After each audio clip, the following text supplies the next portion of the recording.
조카 롯이 소돔과 고모라 땅이 좋아서 갔다가 전쟁에 휩싸이게 되고, 그래서 결국은 그가 포로로 끌려가게 되는데, 아브라함이 가병 18명을 데리고 가서 그 조카를 구출해내고 전쟁을 승리했는데, 그때 살레망 멜기세덱이 하나님의 큰 제사장이었다 그러죠. 근데 이 멜기세덱을 가리켜서 성경은 그가 어떻게 해서 하나님을 섬겼으며 어떤 과정을 통해서 제사장이 됐는지는 아무도 알 수 없다, 그런 얘기를 성경에서 합니다. 그래서 이 멜기세덱은 오실 그리스도를 상징하는 것으로 이렇게 보통 얘기하고 있죠. 이 멜기세덱에게 아브라함이 그 11조를 드리고, 그리고 났더니 소돔 왕이 또 뭐라고 하냐면, 전리품을 내가 너한테 주겠다 그랬더니 아브라함이 난 전리품 필요 없다. 왜냐하면 하나님께서 다 나의 필요는 다 공급해 주는데 내가 전리품이 뭐가 필요하겠냐, 뭐 그렇게 거절했다, 이런 얘기입니다. 자, 이 이야기는 뭐냐면요,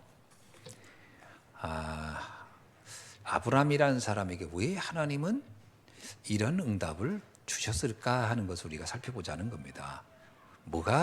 왜 이런 응답을 주셨을까? 그 이유가 뭐죠?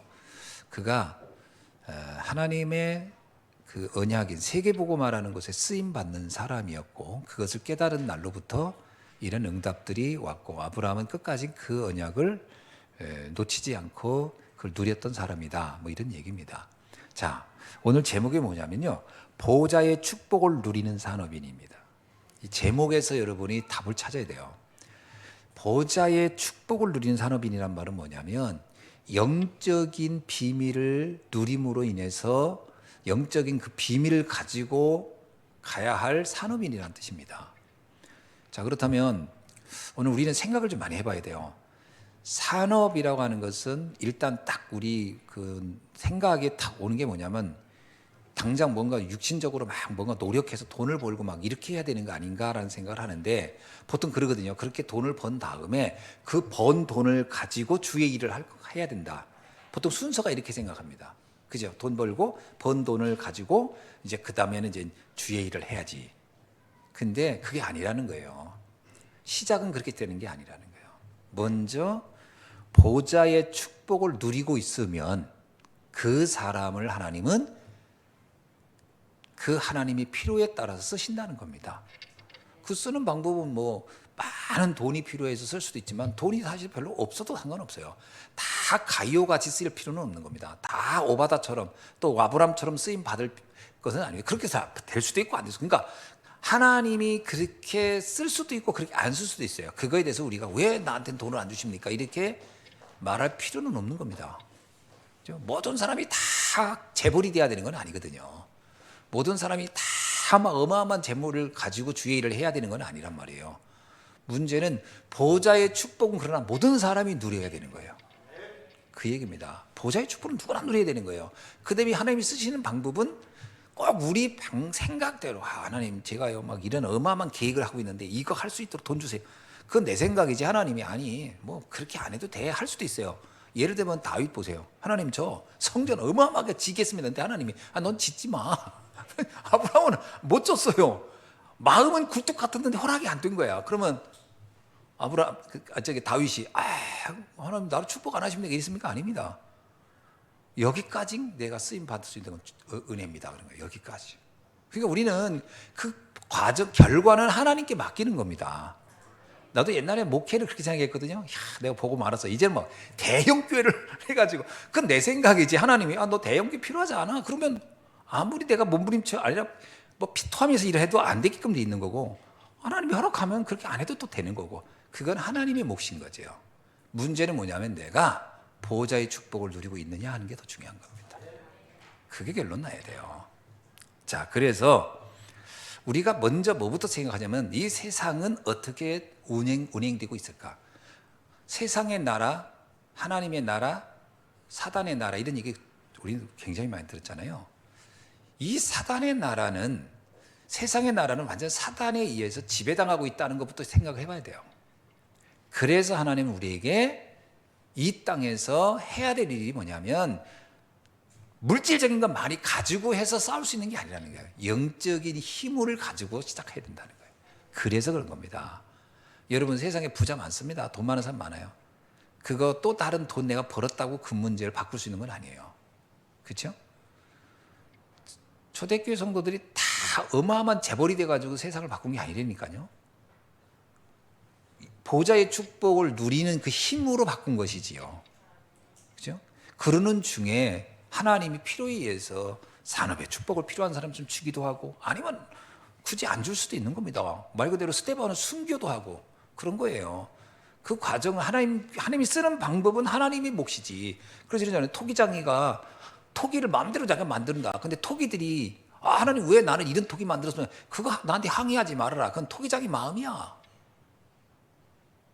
하나님이 알아서 이렇게도 쓸 수 있고 저렇게 쓸 수 있는 거야. 근데 왜 저는 종직입니까?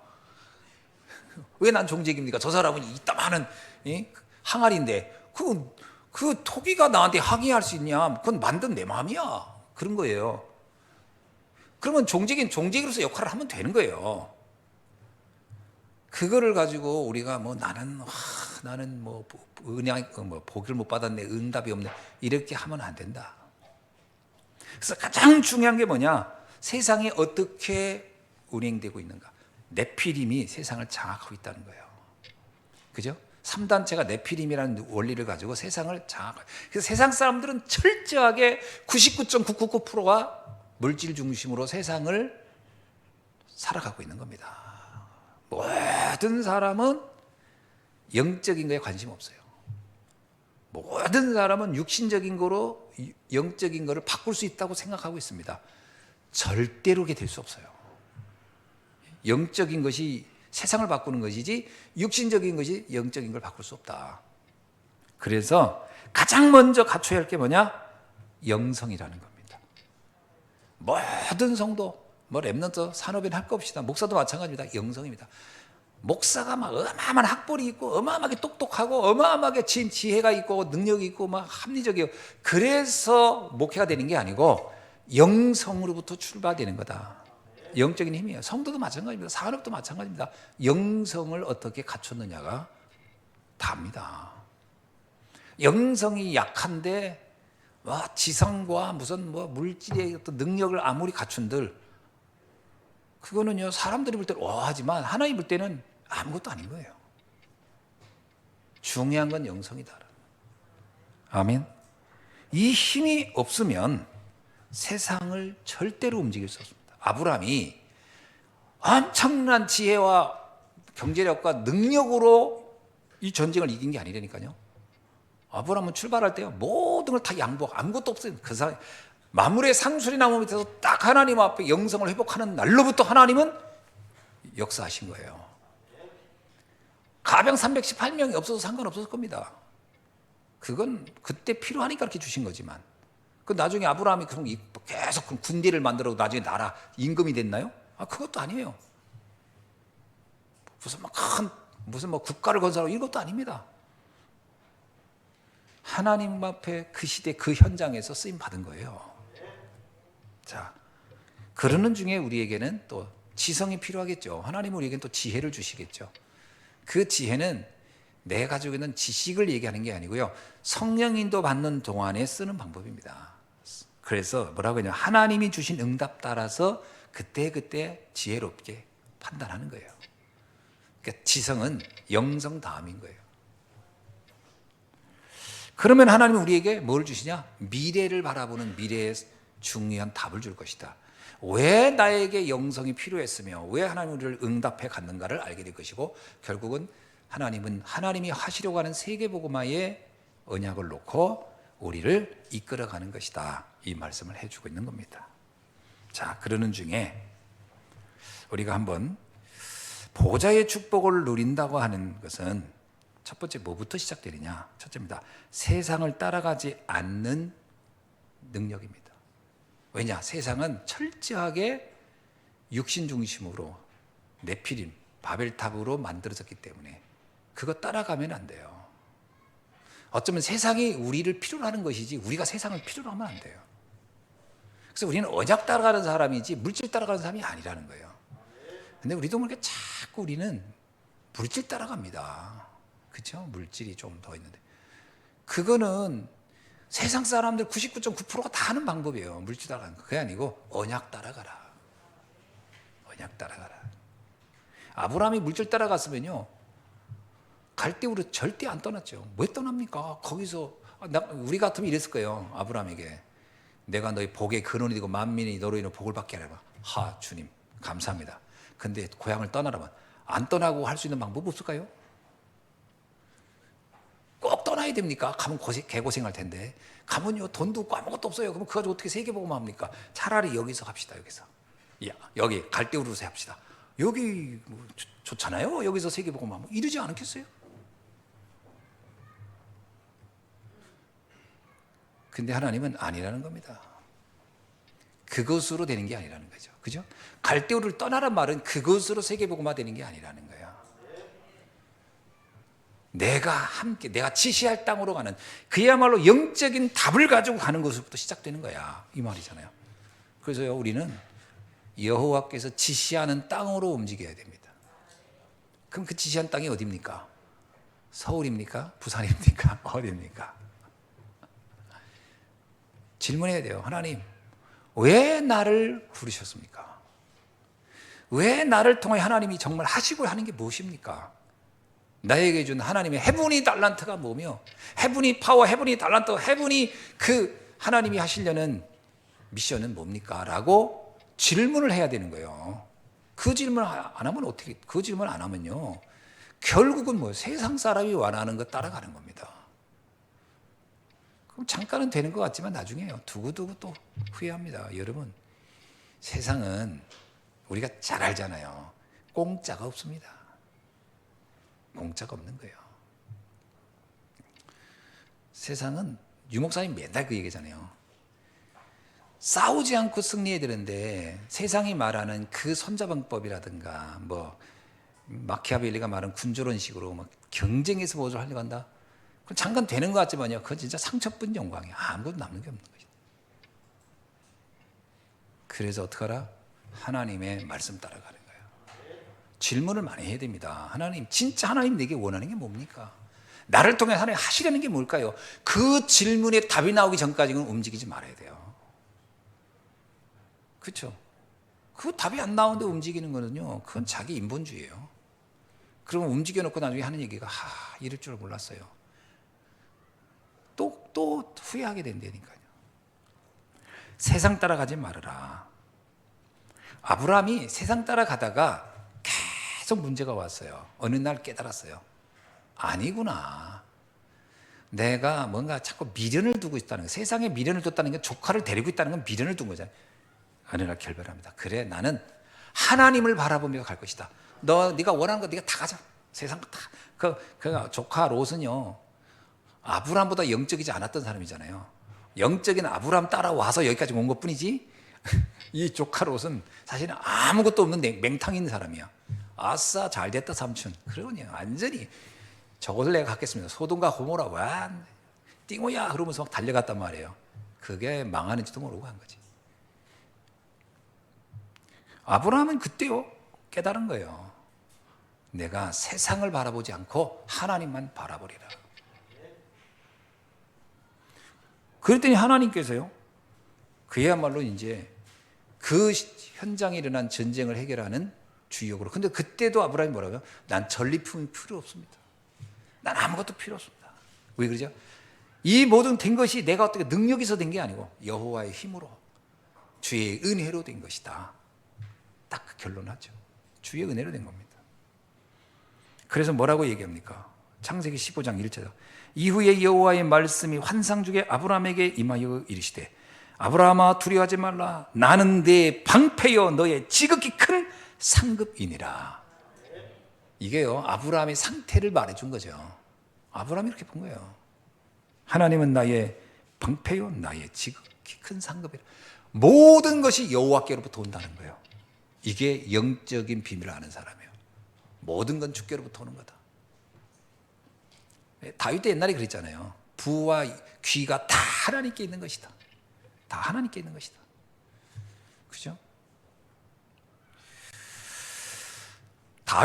바울도 비슷합니다. 바울도 뭐라고 하냐? 골로새서 2장 3절에서 이렇게 얘기하잖아요. 그 안에는 지혜와 지식과 모든 보화가 감추어져 있느니라. 모든 게 그리스도 안에 있는 거예요.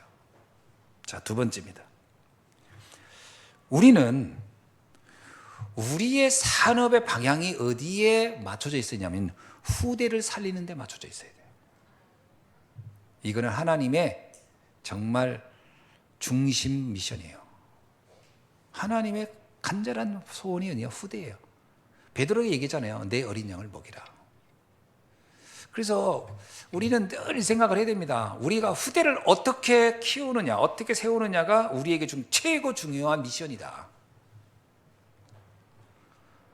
후대를 세우지 않으면 미래가 없는 겁니다. 그죠? 후대 안 세우는데 무슨 미래가 있겠습니까? 미래를 기대하려면 후대를 어떻게 키우느냐에 달린 거예요. 그래서 뭐라고 얘기하냐면 창세기 15장 2절로 5절에서요. 이렇게 얘기합니다. 15장 4절인데 내 몸에서 날짜가 내 상속자가 되리라. 너는 후대를 진짜 언약의 후대를 세워라 이 말하는 거예요. 창세기 17장 8절에도요. 하나님은 후사를 약속합니다. 그리고 창세기 21장 1절로 7절에 드디어 하나님은 이삭을 주시죠. 이삭은 단순히 여러분 생각해 보세요. 아브라함의 아들 이삭 이렇게 하잖아요. 아브라함의 자손 이삭이죠. 이삭의 아들은 야곱이고 야곱의 아들은 요셉이잖아요. 근데 성서학자들은 뭐라고 얘기하냐면 물론 아브라함의 아들 이삭 맞지만 문제는 족장을 상징하는 거예요. 아브라함이라는 것은 한 아브라함의 족장의 대표입니다. 그래서 족장 시대라고 하는 거거든요. 이때를 족장 시대라고 하거든요. 족장입니다. 이삭도 족장이고 야곱도 족장이고 요셉도 족장이었어요. 무슨 얘기냐면 후대를 상징하는 거예요. 후대의 대표자들이란 뜻이에요. 후대의 대표자들. 이삭은 아브라함이 가장 관심 가지고 키워야 할 후대의 다음 세대를 이끌어갈 지도자라는 거예요. 내 그냥 자녀 이런 개념이 아니라 다음 세대를 이끌어갈 리더예요. 영적 서밋. 그게 우리가 여러분 그 출애굽에서도요. 그 요게벳이 모세를 세우잖아요. 근데 모세란 말이 뜻이 뭔지 아세요? 모세가요. 강에서 건진받은 사람이란 뜻이에요. 그래서 어떤 성서학자는 요게벳의 친아들 이렇게도 볼 수 있지만 엄밀하게 나오면 그 시대 이스라엘의 지도자를 말하는 거다. 지도자. 영적 지도자, 서밋을 말하는 것이 모세라는 뜻이다. 원래 모세라는 이름 자체는요. 애굽 이름입니다. 애굽 이름. 히브리인들의 이름이 아니에요. 그건 무슨 얘기예요? 이스라엘에 이끌어갈 지도자를 만든 거란 거예요. 누가요?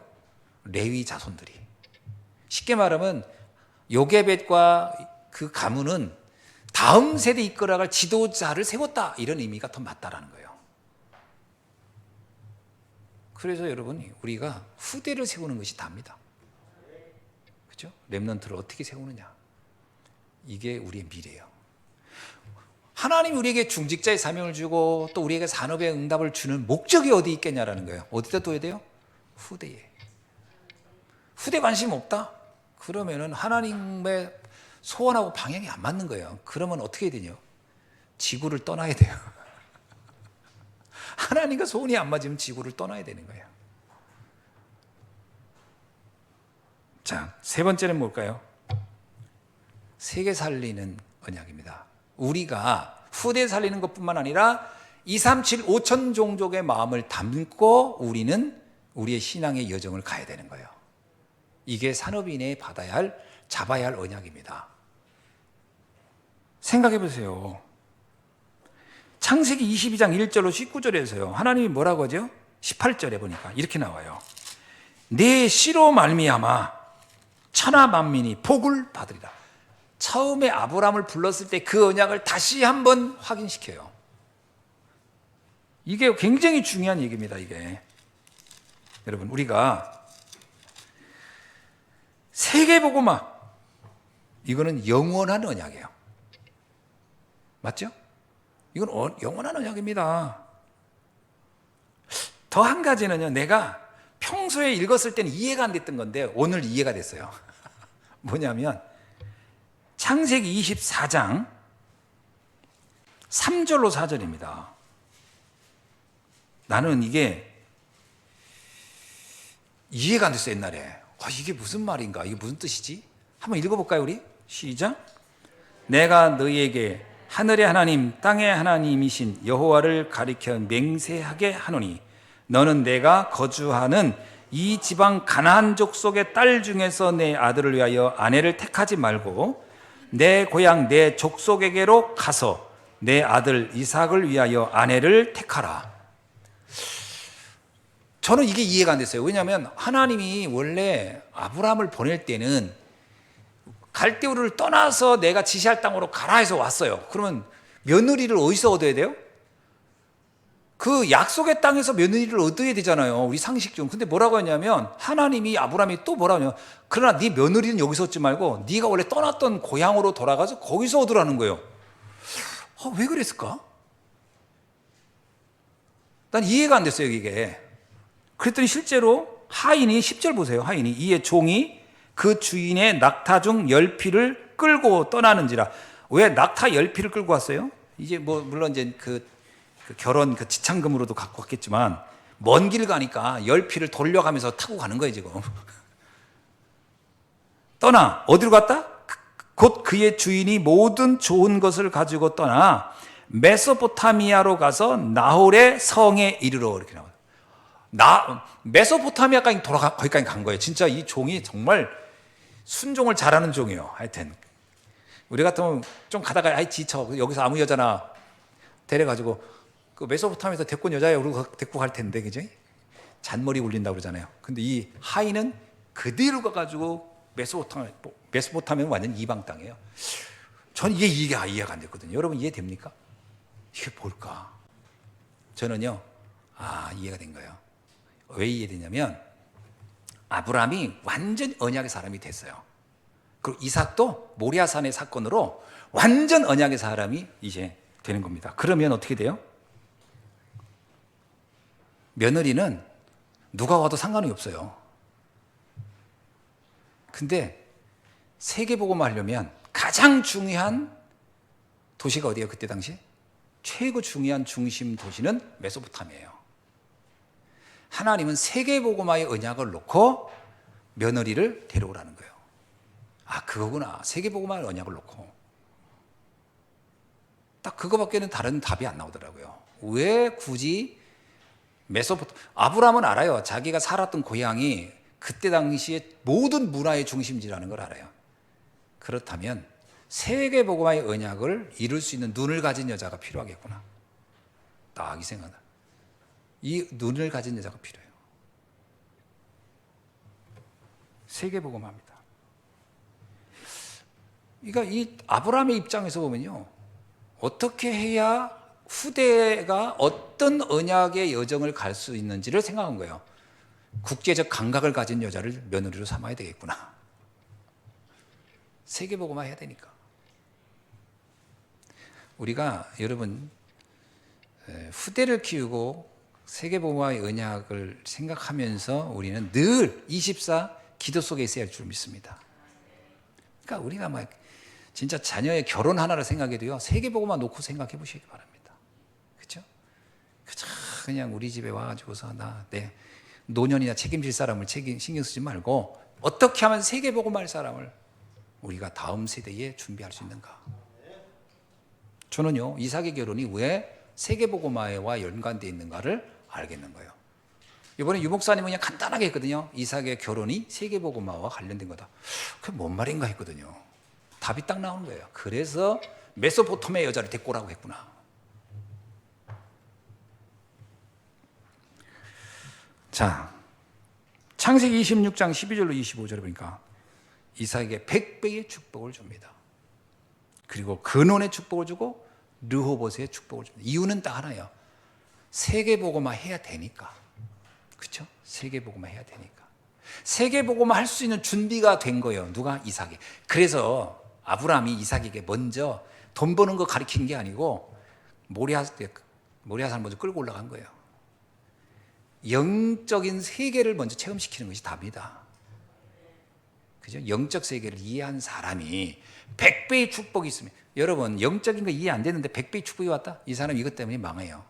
그래서 영적 그런 거 있잖아요. 복권 사가지고 잘 된 사람 거의 없다고. 복권 내서 돈 벌어보세요. 제일 먼저 뭐부터 할 것 같아요? 누가 그러더라고요. 복권 당첨되면 제일 먼저 바람부터 핀다더라고.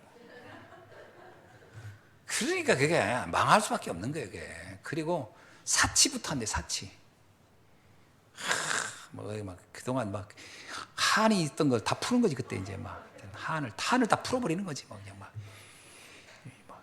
스포츠카 끌고 다니는 거 막 그냥 막 여기다 막 금으로 된 거 막 체인 막 걸고 막 평소에 하고 싶던 막 문신 다 새기고 막 그러고 다니는 거지. 왜? 한 푸는 거지. 그게 망할 수밖에 없는 거예요. 뭐 영적으로 준비가 안 된 사람이 돈 생기면 그렇게 되는 거예요. 그러니까 이삭이 이 모리아산에서의 사건 경험 없었다.